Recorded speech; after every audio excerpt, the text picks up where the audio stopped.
I'm not pulling on my driveway. We all know what that means. It's time for another Drive to Work Coronavirus Edition. So I've been interviewing people, lots of different people, and so today I have a very special guest, someone that I worked with for many years, who he was a longtime pro player. So I would like to welcome Matt Place. Hey, what's up, Mark? Hey. Okay, so Matt, let's start in the very beginning.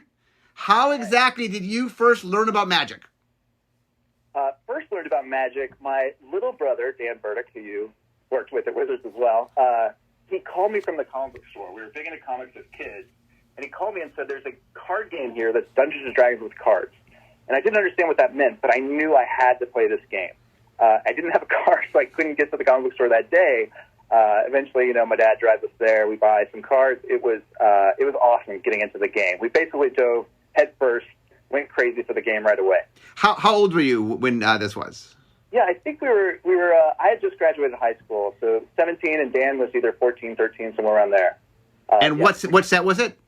It was revised. We started 2 weeks before Legends came out, so we basically went crazy. We got as many Legends packs as we could, and yeah, it was awesome. We kind of started where there was a lot of cards that were harder to get, right? All the old Moxes, the Lotus, and everything. So we had this huge list of cards we couldn't get our hands on just because they were so hard to trade for. And so Legends coming out and giving us a way to have some cards that other people wanted kind of began the trading game for us, right? We could actually trade. My little brother, Dan, he got traded an Elder Dragon for a Pearl, Mox Pearl, and we all just, blew our minds, right? Oh my gosh, we actually have one of the power cards. So a lot of the early game for us actually was trading. It was awesome. So do you remember the quirky thing about the Legends packs? Oh, yeah, they each had an insert, right, that told you the rules. No, they did. That's what I was talking about. There was a mess up in Legend packs. Yeah. You remember what this is? Yes, A and B box. I totally remember. Yes. So for those that might not have been around back in 1994, there were two sheets. The uncommons were in two sheets, and due to an error, they didn't get mixed. So any box either had the A sheet or had the B sheet. But that meant that any one box only had half the uncommons. And so you had to go trade with somebody that had the other box. Yeah, we actually went to the other side of Kansas City. Kansas City is like pretty big, area. And they had the other boxes. So whatever we had A, they had B. And they had never seen any of our uncommons. Yeah. So we were trading. It was awesome. We were trading for all these old cards. Yeah, it was great.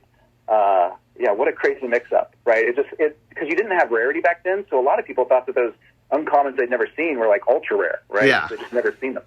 Kind of funny. But yeah, we dove right in and just played tons of Magic and started to get a little bit competitive in those early days, right? Mostly trading. We didn't really know about the competitive scene, right? The Pro Tour hadn't started back then yet. But we went to Gen Con that year. And so 94? Later. Yeah, 94. Yeah. Okay.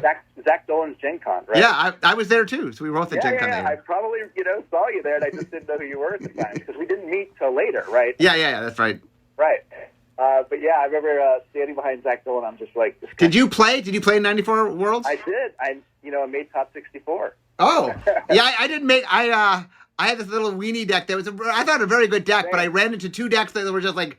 I ran into one deck that was made to beat it, and it was single elimination, so right. I did not make it to the top 64. Yep, same story. I faced Spirit Link and the Orc. Oh, what's his name?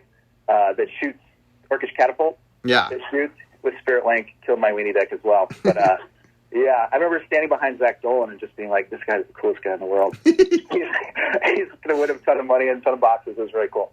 Yeah. You went. So how did you get involved in competitive Magic? Well, so locally, before the Pro Tour, they started running a few like $100 tournaments, which was kind of mind blowing, right? And I started going to college before the first PT, and a local tournament at VisionCon, it was called. They said, "All right, everybody, we're not going to run the rounds for you. You guys have to do the pairings. Everybody, put a $5 bill in this brown box, and whoever wins gets all the money." And so, we started playing, and we're running our pairings ourselves, and I ended up winning. And I was like, why am I going to college? You could just win $255 playing Magic. What am I doing? So, and it was actually, I changed my path, right? The Pro Tour came out the next year, right? It was in January of 95? I think early February 95? February? Okay, yeah. I think it was like February 2nd or something. Okay, so yeah, I guess the semester after I started. It's been a while. Yeah, and it was just amazing going to the Pro Tour, seeing how much Magic mattered to everybody there. Right, it was such a big deal, and the idea of winning a Pro Tour just became like an obsession. Right, like this is the ultimate thing to do. Meeting people like Scap and all the people running it, it was great. I remember looking at the wall, and it said, "Oh, we're going to run." It had like list. I don't know if you remember this, but it said like, "Here's all the other tournaments, and here's how much money it's going to give away." And it was a total of $1 million or more for that first year of Pro Tours. I was just thinking, how is this possible? This is just crazy cool. So yeah, went all in. Okay, so you go all in. So let's talk a little bit about mites. Pro Tour mites. Oh, mites. Yeah. Flew out there. So it was in a castle, right? Right, it was in a castle, right. So in Germany. In Germany, right. And this is, 97, I forget, September, November, somewhere around there. And, ended up winning the Pro Tour. And, for a long time we would talk about just how great it would be, right? Like, it was an obsession with me and some of my friends, Brian Weitzman, one of my best friends, want to win a Pro Tour. And then it actually happened. It was totally surreal. And this was one of the first 10 Pro Tours, so it was still new, it was awesome. Actually got there. Who'd you play in the finals? The very finals was Steve O'Mahony Schwartz, an old friend. It was crazy. It was a Rochester draft. So it was the version where everything's face up, which you guys don't do anymore for good reason, I think. But real quickly, there's for people that might not know, Rochester draft. Instead of keeping the thing in your hand where no one can see it, you open up one pack, all the cards are laid out, and then players take turns picking any of the cards that are up, and then you sort of snake back and forth. So you go 1 through 8, and then 8 picks the second time, 7, 6, 5, 4, 3, 2, 1. Right. And in addition, so it's crazy just to see what everybody's picking, right? But in addition to that, you also knew you were playing the player directly across the table from you. So in the top 8 of the Pro Tour, I'm drafting red-black. Thought it was good, had a lot of good buyback cards back in Tempest, right? And my opponent for round 1, Chris Bishop, he was playing COP red, COP black. That's what he decided to draft. And not good for a black-red deck. I was like, wow, really? This is how I go out in the top 8. My opponent's just main decking game 1, 5 COPs against me. And somehow I win that matchup. But yeah, I remember just feeling that, like, oh my gosh, just a sinking feeling of, wow, this is how I'm going out. Okay, so the next, I'll tell you my next big moment for you and I. See if I think was the World Championship in Berlin. Is that right? Oh yeah. Yeah. So what happens in Berlin? Well, in Berlin, I hadn't played Magic in a while, and I went there with on my rating, right? So back then you could still be qualified for stuff on rating. So I hadn't played in a while, but my rating was still high enough. I went there, and I did medium, right? Did okay in some of the formats, but didn't do great. And I happened to sit down with Richard Garfield for breakfast one of the mornings. And I hadn't thought too much about it, right? The idea of working at Wizards was always like wouldn't that be cool? But didn't really focus on it. So I just threw it out, like, hey, Richard, what should I do if I want to get a job there? And he's like, oh, you should talk to Mark and Randy. And so I did. We knew each other, of course, from all the days back in the Pro Tour days. And so I ended up doing the spotting for the tournament and chatting with you guys. And and then after chatting with you, eventually got the job. So real quickly, Randy and I used to do the video commentary at the time on the last day. I was the producer and Randy was one of the commentators. And I remember you coming up to me. It was like at brunch. This is my memory of it. I think the hotel we were staying in had like a free breakfast or something, like a little buffet. And you came up to me during that and you're like, I want to work at Wizards. And I'm like, okay, that sounds like a good idea. I'll see what we can do. Yeah. And I was a big advocate for you because you and I were friends, and I thought you would be a great contribution or a great addition, which you were. So. Well, thank you. Yeah, it was. Thank you for being an advocate for me. It is crazy how much that changed the trajectory of my life working at Wizards. Yeah. Okay, so what was it like coming to work at Wizards? You're a Pro Tour player. I mean, Magic's been part of your life for a long time. When did you start? What year did you start at Wizards? Started September of 2003. 2003. So you started playing in 94. So yep. Were you at the first Pro Tour? Yeah. So you were the first Pro Tour in 2005. So 8 years later, past that, you start working Wizards. What was that like? It was amazing. It was also nerve-wracking. So I was working for Brian Schneider, who worked for Randy, right? Mm-hmm. And I came in basically to be a play tester was my role, right? Build some decks, try to break things so that the balance that we, eventually ship is better. And it was nerve-wracking, right? I didn't know game design, wasn't sure how I was going to do. And I show up, and Brian Schneider, good friend as well, to this day, he's like, okay, let's build some decks. Fifth Dawn was still in, it was in pencils down mode, we called it, right? So you weren't supposed to change things, but you could, right? And so I'm playing, and I'm like, oh, hey, I think this Ironworks card is too good. Let's up the cost. And Schneider's like, yeah, we'll change it to 4. Turns out it's still very good at 4. The other one that I only changed 2 cards in the set, right? And the other one was Serum Vision. Okay. It used to be an instant. And it's still tier 1. So, yeah. So I feel good about that. Okay, so it was Fifth Dawn was your first set? Yeah, Fifth Dawn was the first set I actually got to make an impact on, yeah. So it's interesting. One of the people I interviewed relatively recently was Aaron Forsyth. And Fifth Dawn was the first set that he had done work on, because at the time he was running the website, and we brought him on Fifth Dawn to, quote-unquote, wrote an article, but he ended up sort of proving his chops, and we ended up hiring him in R&D. So you and he must have started around the same time in R&D. Yeah, he was there, I think, maybe not a year, but many months before me, because I was at the very tail end of Fifth Dawn. Yeah. Right? Well, I don't think he was in R&D during Fifth Dawn, or did he come in at the end? No, right, yeah. When I started, he was still on the web team. Yeah, okay. And it wasn't too long. I feel like it was within the first couple months that he moved on this. Yeah, he moved pretty quick. Yeah. Also, 2003, just I try to give people some time frame. December of 2003, I mean, you started earlier in the year, but December 2003 is when I became head designer, so. Okay, yeah. That's anyway. all I remember is you being head designer, I guess. Well, I mean, I was head designer most of your time there, but. 98% of the time I was there, yeah. Okay, so you worked on Fifth Dawn. So what was the first team you were on? The first team was Kamigawa, I guess, right? Is that right? Were you on the design or development? It might have been 9th edition. They're close, right? You were development, I assume, right? Right. I was not on initial design. I was on development. Because it's funny, Chams and Kamigawa, I was on the development team. I did no design in the Kamigawa block, but I was on the development team for Chams and Kamigawa. Yeah. Oh, funny.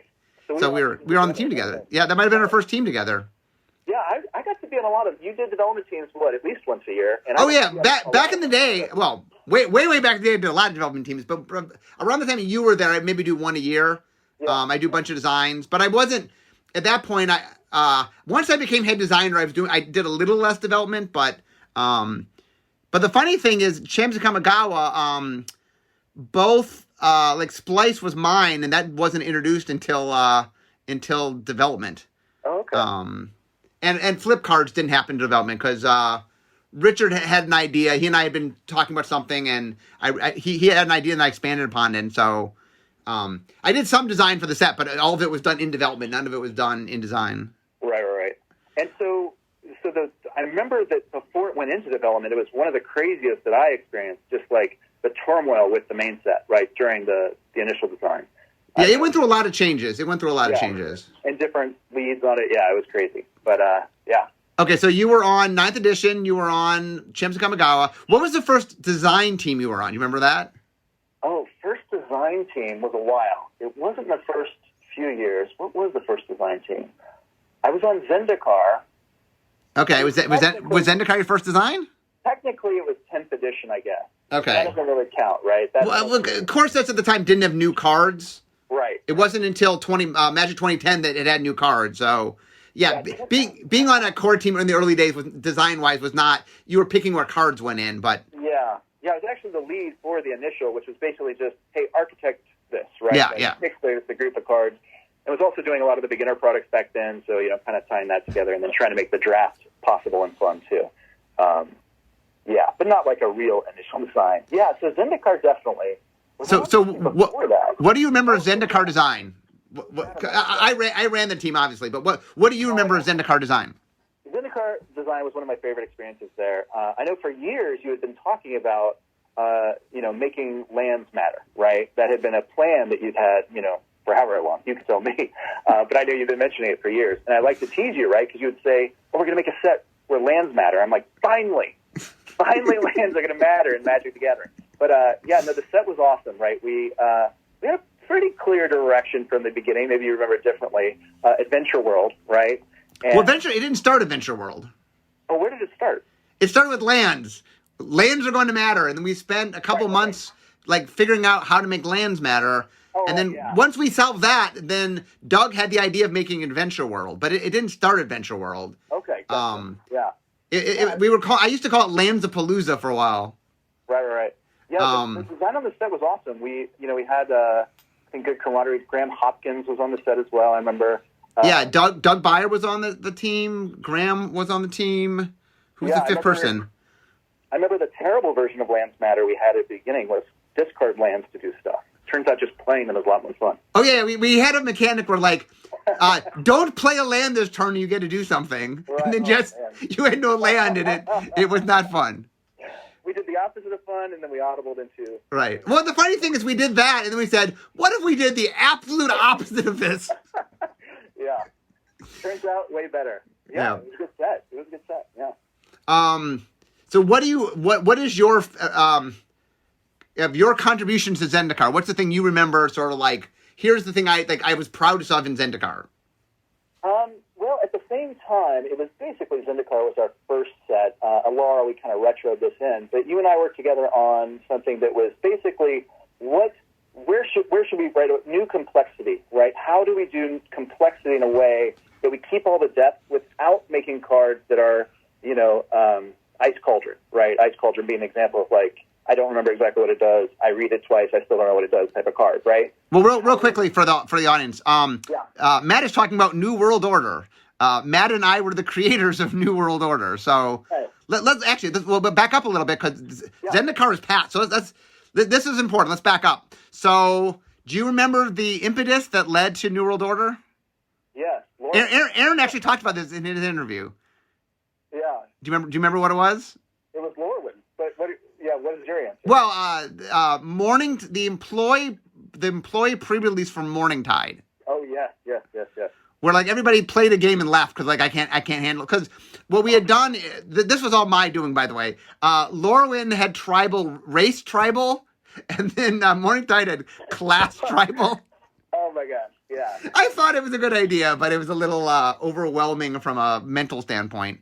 Well, all we could do is get better, right? And then so real quickly, what had happened was Time Spiral Block had happened the year before, and we had gone a little crazy on complexity.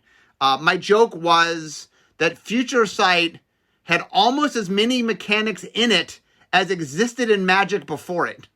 Right. And so we pulled back on sort of what we call comprehension complexity. So the cards weren't that hard to read. But Lorwyn, we made a completely different mistake, which was the board complexity was crazy. It's all these cards interacted and I have 10 cards in play and 18,000 things could happen. How can I track what's going on? And I think Morningtide was kind of the absolute crux of that because not only do you have to care about races, but you had to worry about classes. And every card was both a race and a class, but they weren't all the same. Right. And it just became mind-melting to follow. So you and I, this was something you and I talked a lot about it. So how did we get to New World Order? Well, we knew that there were a lot of designs and cards in Magic that had all the depth, right? That might be short text boxes, right? Might be very comprehensible. It didn't go hand in hand, right? The idea of high complexity means depth. Sometimes it means that. But we wanted to explore how do we do that how do we get all the depth without the complexity, and what would that mean? And basically, we retrofitted those ideas into the Alara block. But Zendikar was the first full-on, from the beginning, we are trying to do, the depth without the problems of complexity. Yeah. And so, word count, the size of minions was also part of it that, we were talking about, just what does it feel like to go from common to uncommon to rare, and then, we just introduced mythic. And wanting that to feel like it's scaled up in complexity as well, right? Avoiding and this one was very controversial, I think for, reasonable reasons, right? Avoiding the Samite healers at common, right? Samite is a perfect. So real quickly, Samite Healer, just once again, not everybody's an old timer like us, Matt. Right. Samite Healer is a 1/1 creature that you can tap to prevent 1 damage to any target, basically. Right. So his complexity is not at all in the concept, right? Do you understand what this card does? Yes. Right. It prevents 1 damage. It's great. Right. Cool design. But when you're playing, what are the possibilities that can happen when somebody has a Samite? What if you don't pay attention to the Samite? What happens? Well, you send your 3/3, your Hill Giant into their Hill Giant, right? And you just lose your Hill Giant, right? And how much do I need to think about your side of the board when I'm making these plays? And it rubbed a lot of people wrong inside of R&D to say that Samite's actually a big offender, and maybe he's not supposed to be a common anymore, right? Maybe he's supposed to be higher rarity so that we stop making such complex boards. And so we did that, right? We started moving stuff up to let the, complexity be a bit more, you get into it at higher costs or higher rarities, right? Yeah, so one of the big things that I think, you and I spent a lot of time on this problem, and the eureka moment was, it's not that we didn't want Magic to have complexity, we just wanted to make sure that the complexity ramped up as you got into the game, so that when you first started playing, it wasn't as complex as it was, in your 10th year. Right. And the big eureka moment we had was that it was about rarity. That commons, that when you open a Magic pack, most of the cards you open are a common. So if I've only opened up 3 or 4 packs, mostly what I have is commons. And what we realized was, if we could control the complexity of common, if we could really monitor it, that really is what New World Order is about. It's not about lowering complexity of the whole set. In fact, some of the higher rarities get more complex, but common gets less complex. And that was, you and I, when we first pitched this, it took R&D a little while to get on board, because what we were saying is, there are things that we always do at common that we shouldn't do at common. Samite Healer was a good example. Like, Tim style effects is another thing. Like, anything in which I'm doing combat, and if that thing exists, I have to do all this math to understand what's going on. Right. Yeah, exactly. And I think a lot of the discussion in R&D was helped by, us saying, yes, at higher rarities, we could even, like you just said, we could even be more complex, because we're not trying to dumb the game down at all, right? If we have an awesome design that's going to be tons of fun for the advanced player, we should put it in the set, right? We should never say no to cool stuff, right? Right, but, it really made us rethink about commons, the role of commons. And a lot of people, I think, when they hear New World Order, they assume a lot of things that's not what it is. And really, the crux of New World Order is, how do we control complexity at common to help the newer, less experienced player sort of make the game not quite as complex for that person? Because the big idea here is, if I buy 4 packs, mostly what I have is commons. But if I buy hundreds of packs, I'm not focused on commons anymore, And that as you buy more packs, you change your focus on what rarity you focus on. And so, anyway, I remember we made a big document. This was, for the behind the scenes here, it wasn't like Matt and I said, let's do this, and everybody's like, okay, let's do this. We had to kind of sell it. And we did a big presentation, and we wrote there's a document somewhere you and I wrote together. And it really took a while to sort of, R&D did come around, they did get it, but it took a little bit of salesmanship on our part to sort of explain to everybody why this mattered and why it was important and what constitutes a red flag, and it took a while to get there. Yeah, and I think over the years it was just so healthy for Magic to kind of have that almost reset in terms of how do you look at complexity, because I'm sure we were wrong about a lot of the stuff we were saying, and more learning was yet to be done on what's the right way to do it. But I think it was just really good because we certainly lost our way in Lorwyn and Time Spiral, right? Like, the joke I like to tell, when we're designing Time Spiral is, specifically Future Sight is, we come up with something that's like, hey, isn't this a bad design? Isn't this too complex? And the answer was like, yeah, but what if it wasn't? This is Future Sight. What if it wasn't? What if we did this? Right? And it's like, uh-oh, and then we shipped those. Whoops. Yeah. So yeah, the funny thing. Reset. Yeah, the funny thing about Time Spiral Block was, on some level, it was us playing at a very high level. Like, Planar Chaos is a good example. Like, if you really, really understand the color pie, there was some neat experimentation we were doing. But if you don't, it was just like we were just messing with the color pie, and now we confused you what it meant, Right. Right. Even to this day on my blog, people all the time are like, "But this card exists in Planar Chaos." And I'm like, "Oh no, what have I done?" Right. So, okay, so you were on the design for Zendikar. Did you work on anything else in Zendikar block? Say it again. Sorry. Did you work on anything else in Zendikar block? Yeah. Let's see. Right. I was the third set, Rise of Eldrazi. I was the lead dev. Was that your first lead dev? No, my first was all the way back in Ravnica, original Ravnica, believe it or not. Okay, what was your first lead dev? Dissension. Okay. Yeah. Oh, that was Aaron's first lead as a designer, right? Yeah, we got to team up. Yeah. Yeah. Okay, so your first lead, what if we say dev, we mean development. So right. Before the current system right now, we have vision design, set design, play design. Before that, for many, many years, we had design and development is what we called it. And Matt was on the development team, so Matt led development teams. He also was sometimes on design teams, but you never led a design team, I don't believe. Yeah, just a base set, not a real set. Right. Yeah. Okay, so your first lead development was Dissension. What was your second? Oh, wait, sorry, before we get to that, what was it like leading, you led a Ravnica set. What was that like? You led development of a Ravnica set. Well, honestly, it was an honor, right? Like, if you look at the sets surrounding Ravnica, Ravnica is a total gem, right? Like, it is a shining star relative to other sets that were made back then. But, yeah, it was awesome. It was fun. It was, first experience for me. There's so many things back then that I understand now that I didn't know then. But it was actually probably one of the easier ones, right? Because the Ravnica block in general was so structured, and because it was the third and we knew what cycles and where we were at with the other sets, it was, a lot of the slots were plug and play, right? Okay, now we need the hybrid uncommon for this, new color pair, and et cetera, et cetera. But, well, also, notice that the set had its first time design lead and first time development lead. The structure was, we felt more comfortable letting people sort of, right. It was a good first set to work on. Yeah, it makes sense to let the noobs do it. Yeah, and we added a little bit, right? We wanted a twist, so we came up with the split card gold cards, right? Yeah, yep. Kind of showed on it. Yeah, that was a lot of fun working on those. Those are fun cards. Yeah, they definitely were. Player for sure. Yeah. Yeah. Okay, so what was your second?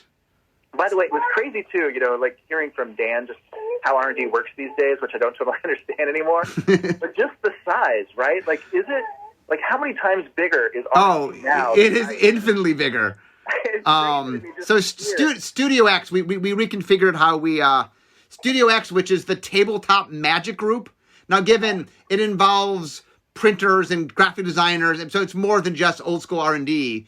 But I mean, we're well over 100 people. That I don't even understand that. Yeah. Because if you were to say how many people in R&D when we were on when I was there, it was 8 to 9, maybe 10 full time R&D. When I started, there were 4 of us that just did every set. That was wow. Magic R&D. Yeah, crazy. So we had doubled or more. Yeah. When I was there, but yeah, it was not a dozen people, right? And then there was the other people that worked on maybe other projects in the company that would also be team members on sets. Yeah. You would kind of count too, right? But right. Back in the day, R&D also, we made more games. There was a point where we made more games, and when I was talking to Aaron, we chatted about this a little bit. Like he did the G.I. Joe TCG and stuff like that. So yeah, with Devin Lowe and yeah. So okay, so we're almost. I'm almost to work here. Believe it or not, I'm almost to my den. So as a wrap up here, so I'm gonna. What was? Let's finish by talking about Dissension. What was your favorite part of Dissension? What was the thing that you were like proudest of? Let's see. What was I proudest of? I mean, I loved the draft format just of the whole block. Right, it was super fun. People loved it for years and years and years. People would name it as their favorite. Yeah, I'm proud of a lot of things. I like the core mechanics that we did for each of the for the pairs, right? Rakdos and all the other ones. It was Rakdos and Azorius and Simic. Yeah, and could have done better maybe in hindsight with Azorius, but but yeah, it was fun to work on. It's hard to remember everything we went through so many years ago. It's crazy. Is that like Yeah, it's a long time ago. Years ago? We're old men. We're old men. Maybe you don't know that. Oh my gosh, yeah. So anyway, Matt, I am pulling up to the den, as they say. So I want to thank you for being here, and hopefully the audience enjoyed hearing about a lot of old school magic. But anyway, unfortunately, since I've arrived at the den, we all know what that means. It means this is the end of my drive to work. So instead of talking magic with Matt here, it's time for me to be making magic. So thank you for joining us, Matt. Thank you. It was fun. And we'll see you guys next time. Bye-bye.